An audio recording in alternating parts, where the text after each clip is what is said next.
I genuinely can't figure out if this shirt makes me look like I'm a highlighter going to Catholic school or if it looks like normal / cute. So this is the final beta test, and if it fails, then we're just getting rid of it. So let's see whether or not I feel like I want to burn it by the end of editing this video. That's going to be the test. That's also completely unrelated to why we're here today. In fact, the topic of this video is something that feels very relevant to me these days because I recently moved, in case you can't tell from my different place. I recently moved from Boston to San Francisco, and in San Francisco, there's just such a strong presence of tech and AI in kind of every part of the city, from billboards talking about machine learning companies or just the people you tend to meet. So many of them are somehow related to Silicon Valley. And in fact, I am somewhat related to Silicon Valley because I work for a tech company and a lot of my job revolves around machine learning and AI. And so it's something that I think about a lot during the day at work, but then also specifically because so much of what I talk about with people at work are the positives of AI and how all these advancements are good, I actually find books about the dark side of tech to be really compelling because it isn't all good. There are definitely downsides and dangers, and it's important to keep those in mind. So because I've been thinking about this a lot more, I've been wanting to read more about tech and AI advancement, and specifically more of the dark side and dark underbelly of it, because so much of what I see is and hear is people talking about how good it is and all the positives, and I think it's really important to introduce balance to that and remind yourself and myself of the dangers and what we have to safeguard against. Along those lines, I'm going to talk you through some recommendations for books about the dark side of tech and where things can kind of go wrong and become a bit dystopian. My recommendations today are going to fall into 3 categories, and we're going to begin with category number 1, which is medical tech and medical advancements. So these are books that are about when medicine goes a little too far, or when genetics and DNA and all these things end up pushing the envelope to a point of no return, or to a point where maybe we don't necessarily want to get to. The first book on this list I almost didn't put on it because I think it's so well known and ubiquitously recommended for this type of book, but it's so well written and it's so popular for a reason, and that is Never Let Me Go by Kazuo Ishiguro. I don't want to talk too much about how this book relates to medical advancements because I think it's fun to go through it and experience it in real time. But what I will say is it follows this group of kids who are in a boarding school from childhood into adolescence into adulthood, and at the beginning, it sort of seems like, they're just kids at a boarding school, and then as the book progresses, you understand more and more about the world in which they live and how it's slightly different from our world and how that impacts them and the people around them. And once you start to realize more and more of what this world looks like, all the pieces start clicking into place in a very creepy way. I don't even want to say that. I don't want to spoil it. The pieces just click together in a really satisfying way, and the book, despite feeling very quiet and contemplative and peaceful, is also quite horrifying, and I think Kazuo Ishiguro does a really good job of balancing the calm, contemplative literary fiction with sort of dystopian, futuristic tech advancement horror. This book is a very good example of those two blending together really well. Up next is a book that I haven't yet read but really want to, and that is Baby X by Kira Peikoff. The medical advancement conceit of this book is that the world has advanced to the point where if you have any amount of DNA, be it like a skin cell or some spit or a hair follicle of a person, you can actually create a biological baby with that person's DNA. And so we followed this celebrity whose DNA is kind of all over this DNA black market, and so he hires this woman to protect his DNA basically and make sure that these black market sellers don't get it. But then things kind of spiral out of control, and it seems like some woman has gotten access to his DNA and is pregnant with his child, and so it's sort of figuring out what the repercussions of that are. This book seems like a really interesting take on the conversations around eugenics that we started to have now that CRISPR technology exists, and it seems like we can actually splice DNA and change DNA to meaningfully change the genetics of the children that we're having, and we haven't yet reached a point where we're tailoring eye color or height or the sort of furthest point of this that we're really worried about, but it's getting closer and closer to that, and this is a very interesting take on that also feeds into celebrity culture and these like parasocial relationships in a very interesting way. The last book in our medical advancements, medical technology recommendations is Aesthetica by Ali Rowbottom. Aesthetica is more about beauty standards and medical beauty culture. It follows a woman who's gotten a lot of plastic surgery done as she's kind of in the days leading up to this new famous but very dangerous surgery that will undo all the plastic surgery she's already had done. And we're sort of seeing how she got to this point where she's gotten all the surgery she regrets and the forces on her from her late teens into, early 30s, I think is how old she is now, and how she's gotten to this point in her life where she's had all this surgery and all of these improvements, but regrets it so much to the point where she's willing to risk her life to have it all undone. It's a really interesting conversation about, again, celebrity culture and influencer culture and beauty standards, but also plastic surgery. And if we had this medical advancement where you could undo all of it, would there be people who would want to do that, and what would that look like? Now we've come to category 2, and this one is the robot sentience category. This is what I think most people think of when they think of, has AI gone too far, and the dark side of tech and AI. This is iRobot, this is HAL in 2001: A Space Odyssey, it's Skynet, it's are we doing too much, and at what point does a robot gain autonomy and become sentient, and do they become evil, do they become good, what happens to them, what defines a human? So my first recommendation from this list is actually another one by Kazuo Ishiguro, and that is Clara and the Sun. Clara and the Sun takes place again in like a slightly futuristic world where these near sentient robots exist that help humans with their daily chores or can be caretakers and are sort of programmed to have these specific tasks in mind. And it follows the specific robot, Clara, who is purchased to be sort of the caretaker and companion of this young girl.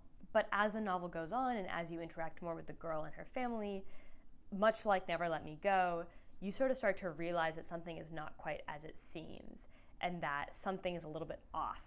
To be honest, when I read this book, I wanted it to be even more horrific. I wanted it to go even deeper. But even so, I think, again, Ishiguro does a great job of combining these calm, contemplative, thoughtful literary fiction vibes with a very scary dystopian near future. But this one focuses more on robots and what it means to be human. The next book on this list is one that I actually have begun and I'm very, very excited to keep reading, and that is Annie Bot by Sierra Greer. This book follows a robot named Annie Bot who was created by this man named Doug to essentially be a live-in girlfriend. She's basically a combination between a sex robot and a cleaning robot, but it follows her becoming more and more human and kind of realizing that she has her own preferences and having a little bit of autonomy, and sort of the dichotomy between these men in the world who want robots who feel like humans and where they can forget that it's a robot that they've programmed and purchased to be their girlfriend, but the more human Annie becomes and the more mistakes she makes or feelings she has, the less pleased he is, and how that dynamic really mirrors actual patriarchal dynamics in our world between women and men. I don't quite know where it's going to go and how speculative or dystopian, but it seems really cool to have this feminist take on what's a very common trope in sci-fi of robot sentience. So I'm looking forward to continuing this and seeing where it goes. The last book in this sort of robot sentience section is kind of a horror literary fiction that I read a few years ago and really enjoyed. It's called This Thing Between Us by Gus Moreno. This book follows a man named Tiago whose wife has recently died. And before she died, the two of them had purchased this kind of like Alexa Echo Dot. It's sort of described as this piece of technology that you have in the home that effectively makes it a smart home and you can communicate with it. But the smart home kind of interacts strangely with their apartment and seems to be doing things that they didn't ask for and ordering things they didn't want. And already the apartment they lived in had some weird vibes and it interacts very strangely with that. And then Tiago's wife dies. And so all these things kind of coming together are explored through the lens of this horror sci-fi with this Alexa dot. It's called an Itza in this world, but in my mind I just imagined it as like an Alexa dot, basically. This book was definitely very freaky, and I had a lot of questions by the end of it about what the message was, and there's sort of this undercurrent of Tiago is either the children of immigrants or an immigrant himself, I can't quite remember, from Mexico. And so there's a conversation there about Mexican culture and about the immigrant dynamic with America.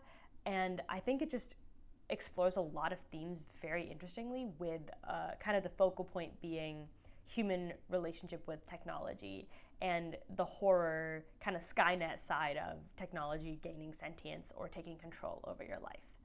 Okay, we've reached the final section of this video that I like to think of as Silicon Valley gone wild.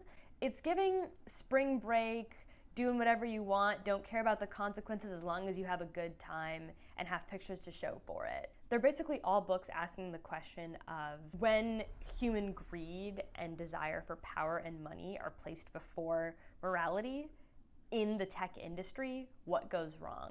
So the first book in my Silicon Valley Gone Wild list is Tell the Machine Good Night by Katie Williams. This is another one that I've begun but haven't yet finished, and it follows this woman named Pearl whose job is basically operating this machine that with some of a person's DNA can tell them exactly what will make them happy.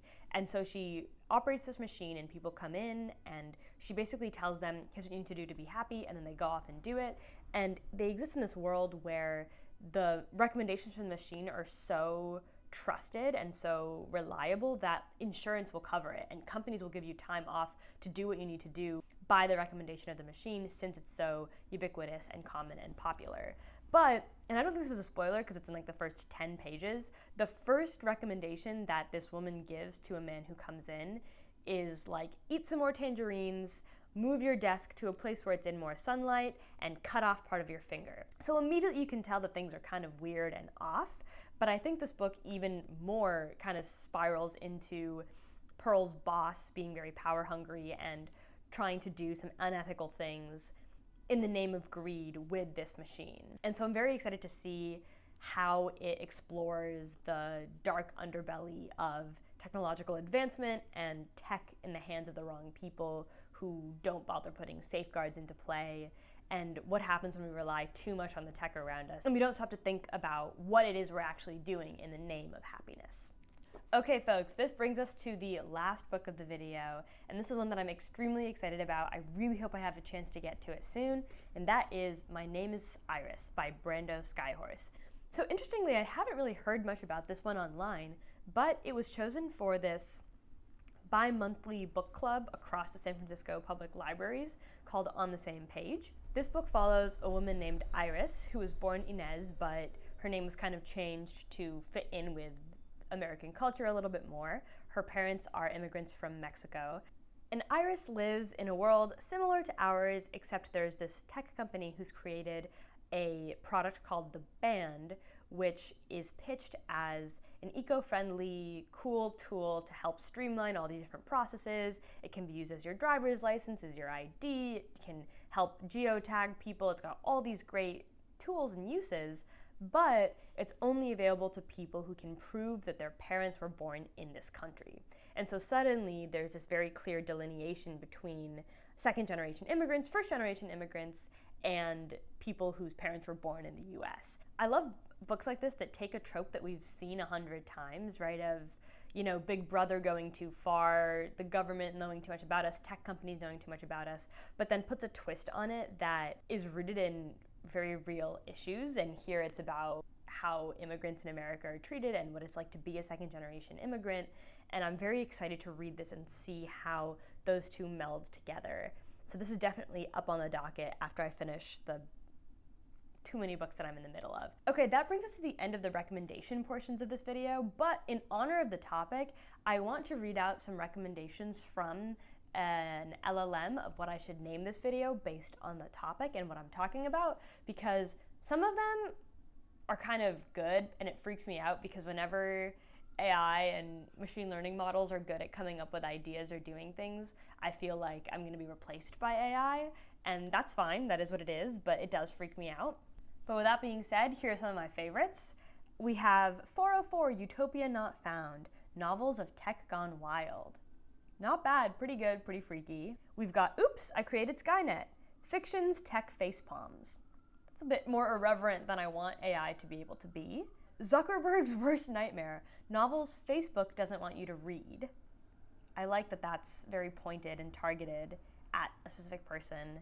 And then finally, we've got Control-Alt-Destroy, Bite with a Y, sized tech novels. Like the fact that LLMs can have kind of an irreverent sense of humor and create sort of clickbait titles that feel in line with what I could imagine listicles naming their articles. I know that this is possible and I know how good these models are, but it still freaks me out and I still really don't like it.